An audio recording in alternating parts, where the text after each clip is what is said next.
नमस्कार। इस वीडियो के इस भाग में हम विष्णु सहस्रनामम के पहले 2 ध्यान श्लोकों की गहरे अर्थ को समझेंगे।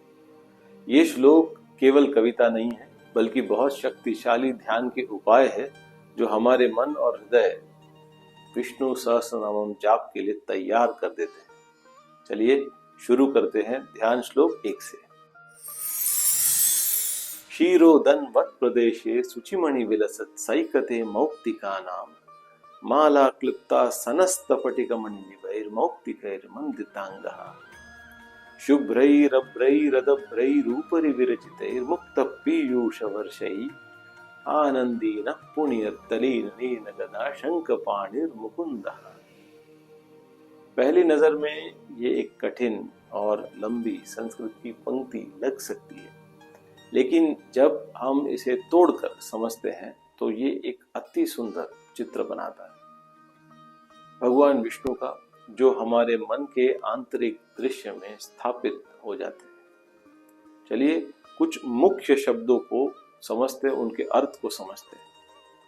क्षीरोदन्वत् प्रदेशे, क्षीर सागर के किनारे, शुचिमणि विलसत् सैकते, जहाँ की रेत हीरे जैसे चमक रही है, मौक्तिकानां माला क्लुप्ता सनस्थ, मोती की माला से सजा एक सिंहासन, स्फटिकमणिनिभैर्मौक्तिकैर्मन्दिताङ्गः, जिसका शरीर स्फटिक और मोतियों जैसा चमक रहा है।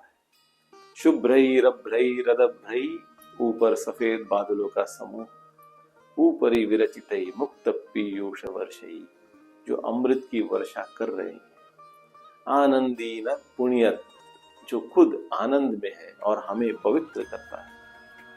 दरी नलीन गदा शंखपाणिर्मुकुन्दः, जिसके हाथों में चक्र, पद्म, गदा, शंख है, वही मुकुंद भगवान श्लोक का मूल भाव है। मुकुंद न पुण्यात, यानी भगवान मुकुंद हमें पवित्र करे, यही प्रार्थना है। इस दृश्य को हम अपने ध्यान में बनाते हैं। भगवान विष्णु क्षीर सागर के किनारे मोती से सजे सिंहासन पर विराजमान है। उनके ऊपर सफेद बादलों से अमृत की बारिश हो रही है। उनका रूप स्फटिक जैसा चमक रहा है।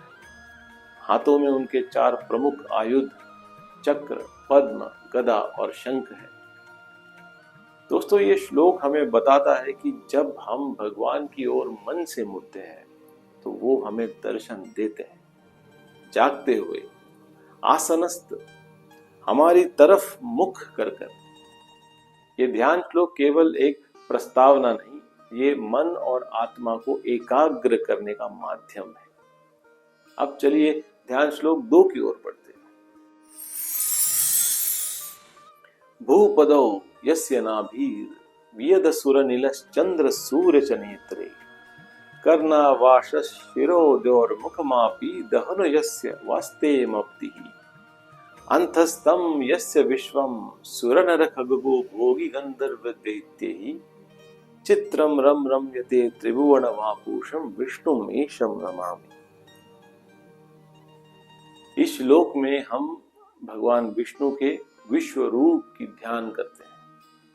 दोस्तों, ये रूप ऐसा है जिसमें पूरा ब्रह्मांड भगवान के शरीर का हिस्सा बन जाता है। श्लोक के अंतिम शब्द है विष्णु ईशम नमामि, यानी मैं विष्णु को प्रणाम करता हूँ। और श्लोक के बाकी भाग में बताया गया है कि भूपदो यस्य, पृथ्वी उनके चरण है, नाभिर्वियत, आकाश उनकी नाभि है, असुः अनिलः, उनका सांस हवा है, चंद्र सूर्य च नेत्रे, सूर्य और चंद्र उनकी आंखें हैं, कर्ण वाशस, दिशाएं उनके कान है, शिरोद्यो, स्वर्ग उनका सिर है, और मुखमापि दहनो, अग्नि उनका मुख है, वास्तेयमब्धिः, समुद्र उनका उदर है, अंतस्थम यस्य विश्वम, पूरा विश्व उनके अंदर स्थित है, सुर नर खगो भोगी गंधर्व दैत्यैः, देव, मनुष्य, पक्षी, पशु, सांप, गंधर्व और राक्षस सभी उनमें ही विराजमान है। और यही सब भगवान के रूप में चित्रम रम रम्यते यानी आनंद से लीला करते हैं। इस रूप को अर्जुन ने भी देखा था भगवत गीता में, जब उन्हें विश्व रूप दर्शन मिला, और ये रूप पुरुष सुक्तम में भी वर्णित है। जब हम इस श्लोक पर ध्यान करते हैं तो हमें भी उसी महिमा का अनुभव होता है। एक रूप जो सब कुछ है, सब कुछ जिसमें समाया हुआ है। तो सारा सार यही है। ध्यान श्लोक 1 में हम उनके शांत और राजसी रूप का ध्यान करते हैं।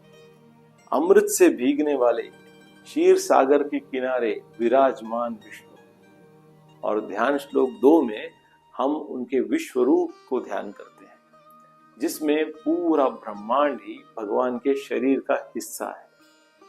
ये दोनों श्लोक हमारे मन और हृदय को विष्णु सहस्रनामम जाप के लिए तैयार करते हैं।